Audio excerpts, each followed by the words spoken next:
Blessed day po, everyone. Ako po si Lanin Lane Okpina, your sister from Phnom Penh, Cambodia. So let's go. Let's talk about missions today, kapatid. So our topic is about praying for the unreached.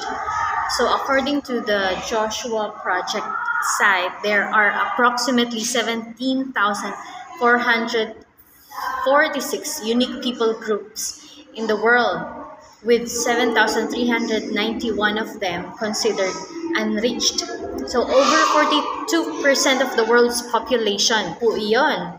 Meaning, out of the 8 billion people, about 3.2 billion are considered unreached.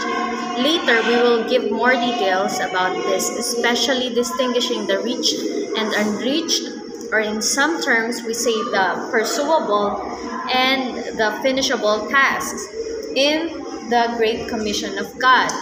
We will also talk about the 1040 window, kung saan napakalaking porsyento noong 3.2 billion unreached people ay located. So, but before we go straight to this, let us pray together. And this is Ping An. Say hi. Hi. Okay, bye. So let's pray together. Our Father in heaven, we are so thankful for your love and grace and mercy, that even though we are not worthy, you have called us to join you in what you are doing in this world.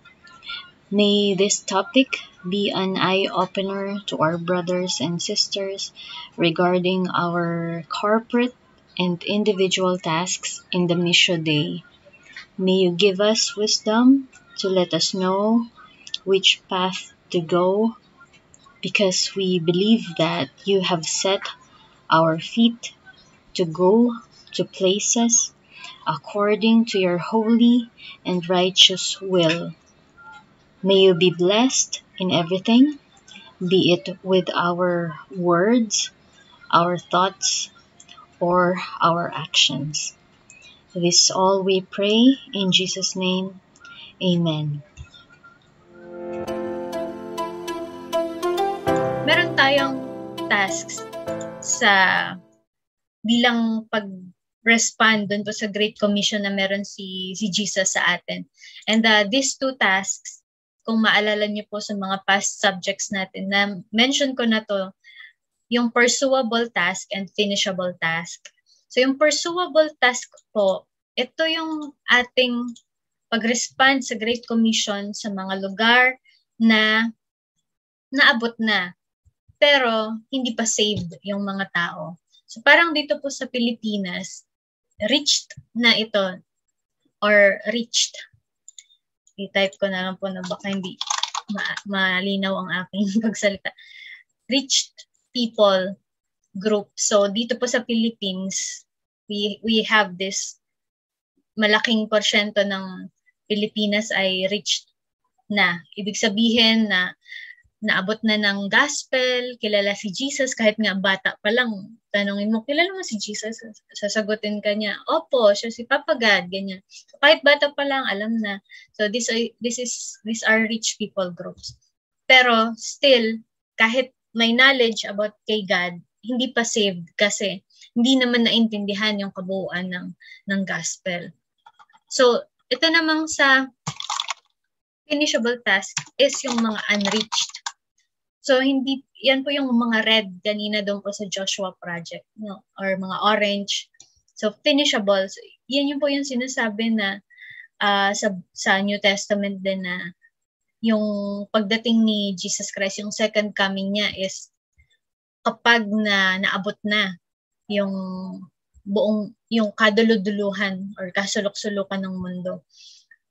At doon na yung, and ito po yun sa Matthew 24:14, and this gospel of the kingdom will be preached in the whole world as a testimony to all nations, and then the end will come. So ito po yung ating nilulook forward. Ano po yung end na yon, or yung second coming ni Christ, yung final judgment na sinasabi sa Revelation. So mangyayari lang po yun kapag itong finishable task ay nagawa na. So yan po ay sa mga hindi pa naabot. we're praying na maaring sa church din po natin ay may ma-erase si Lord ng mga missionaries na isi-send niya dito po sa finishable task sa mga lugar. Maaring.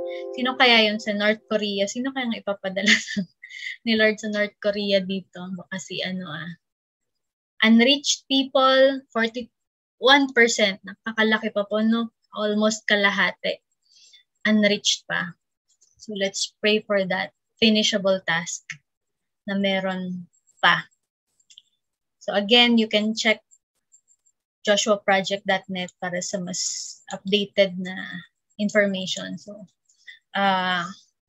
ito po yung mga people groups na we talked about earlier.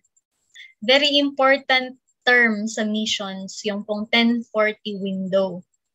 1040 window kasi sa world map, meron po diyang window na ito. Kung nakikita niyo po sa inyong screen, itong window na ito. Yan po yung tinatawag na 1040 window. Ito yung Philippines, may part na hindi pa sabay. So, ang 1040 window po is the rectangular area of North Africa, the Middle East, and Asia, approximately between 10 degrees north and 40 degrees north latitude. There are nearly 60 nations across Northern Africa and Middle East and Central Asia in the 1040 window. Over 4.83 billion people, including nearly 90% of the world's poorest of the poor, live in the nations of the 1040 window. It is estimated that 2 billion of these people have never had a chance to hear the gospel of Jesus Christ. No, not even once.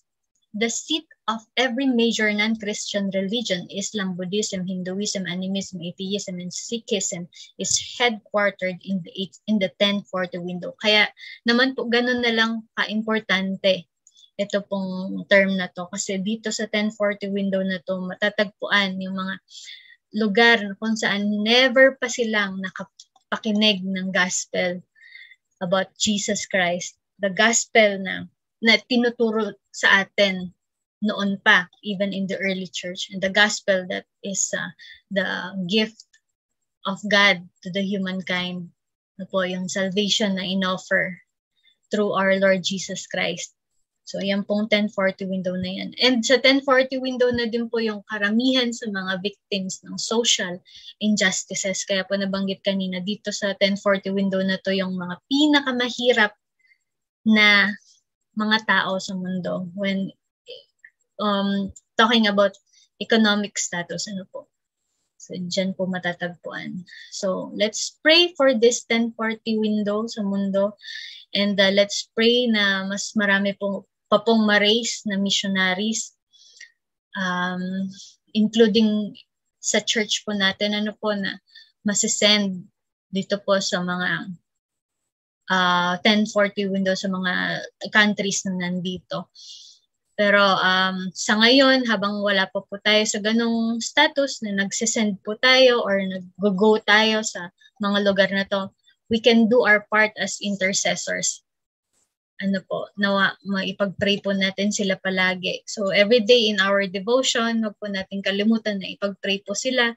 Ipag-pray natin yung missionaries, ipag-pray po natin itong mga people groups na to na never pa po nakapakinig ng gospel. So yan po ang Christianity and 1040 window. So